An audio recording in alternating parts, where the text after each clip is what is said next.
2025 bisa dibilang tahun yang absurd, tapi buat sebagian fans bola, ini tahun keajaiban. Tim-tim yang selama ini cuma jadi bahan candaan akhirnya angkat trofi. Klub yang dulunya dihina, pemain yang katanya kutukan, semua berubah. Mari kita bahas satu persatu, siap-siap. Karena beberapa dari nama ini mungkin pernah kamu ledek bertahun-tahun lalu. 1. Tottenham Hotspur dan Son Heung-min, juara Europa League. Siapa sangka, klub yang jadi langganan meme karena trofi kabinetnya bersih, akhirnya buka lemari juga. Tottenham Hotspur, bareng kapten setianya Son Heung-min, angkat trofi Liga Eropa 2025. Dan bukan menang karena hoki, mereka ngalahin lawan-lawan kuat sepanjang turnamen. Son akhirnya punya trofi untuk dibanggakan sebagai pemimpin. Dia yang stay meski Kane cabut, dia yang angkat beban, Spurs DNA, sendirian, dan dia yang angkat piala pertama klub sejak 2008. Ironis, justru cocok, karena dia bukan pemain yang banyak gaya, tapi kerja kerasnya akhirnya terbayar lunas. Tapi jangan lupa, ini Spurs, bro.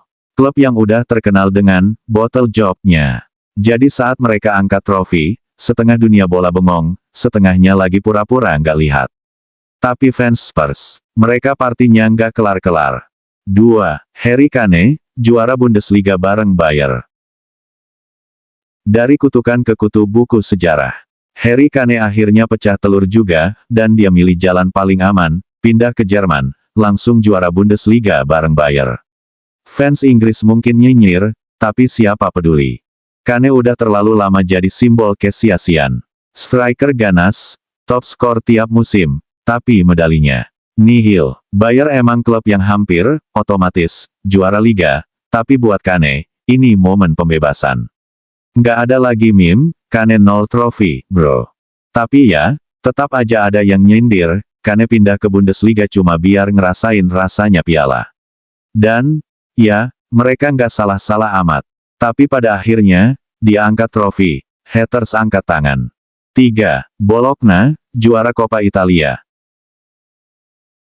Kalau kamu bilang ke orang 5 tahun lalu bahwa Bologna bakal angkat Coppa Italia, mereka bakal bilang kamu ngimpi. Tapi 2025 emang tahunnya kejutan. Bologna yang selama ini cuma numpang lewat di Serie A, tiba-tiba ngangkat trofi nasional.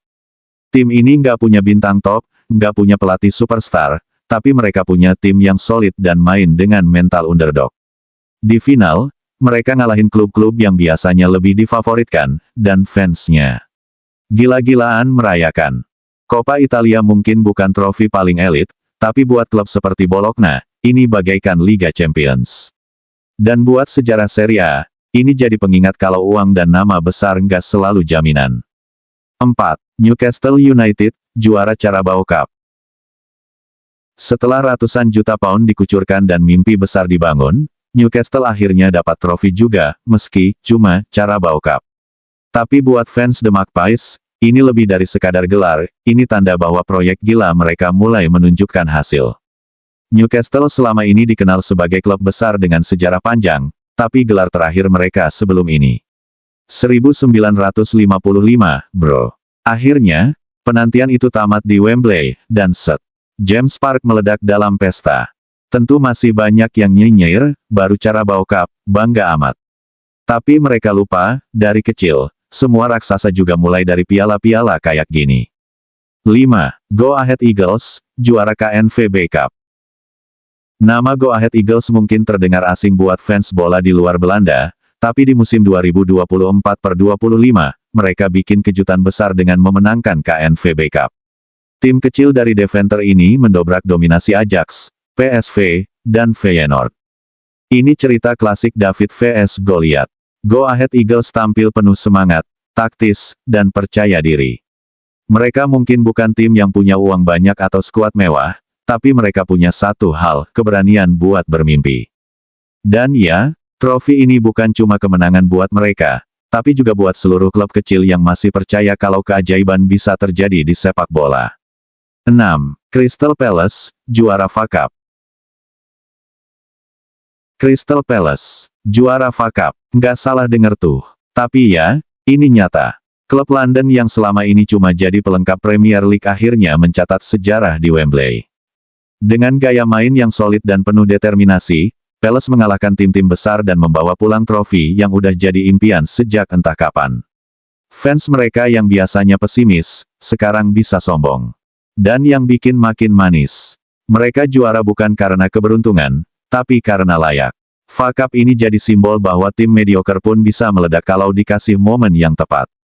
7 PSG masuk final Liga Champions 2025. Dan ngomong-ngomong soal tim yang akhirnya keluar dari bayang-bayang kutukan, kita harus bahas PSG. Klub Sultan dari Paris ini lagi-lagi berhasil tembus ke final Liga Champions, dan kali ini lawannya adalah Inter Milan. PSG udah berapa kali coba? Berkali-kali. Pemain mahal datang dan pergi, tapi trofi si kuping besar selalu menjauh. Dulu ada Neymar, Messi, Mbappe, dan tetap nihil. Tapi sekarang, tanpa trio mahal itu, justru mereka kelihatan lebih kompak dan efektif. Ironis ya, tapi emang sepak bola suka begitu. Final ini bukan cuma soal trofi. Ini soal harga diri. PSG belum pernah sekalipun menang Liga Champions.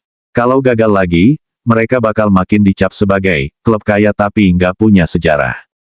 Tapi kalau berhasil, ini akan jadi momen terbesar sepanjang sejarah klub. Dan fans netral, mereka bingung, dukung siapa? Inter yang punya tradisi, atau PSG yang lagi cari pengakuan. Jadi, 2025 bukan sekadar tahun biasa. Ini tahun di mana kutukan runtuh, tim kecil jadi raksasa, dan fans yang biasanya cuma bisa bilang, next season, akhirnya bisa bilang, ini tahun kita. Sekarang, tinggal satu pertanyaan terakhir yang masih gantung, apakah PSG akhirnya bisa mengakhiri kutukannya di Eropa? Kita lihat saja nanti.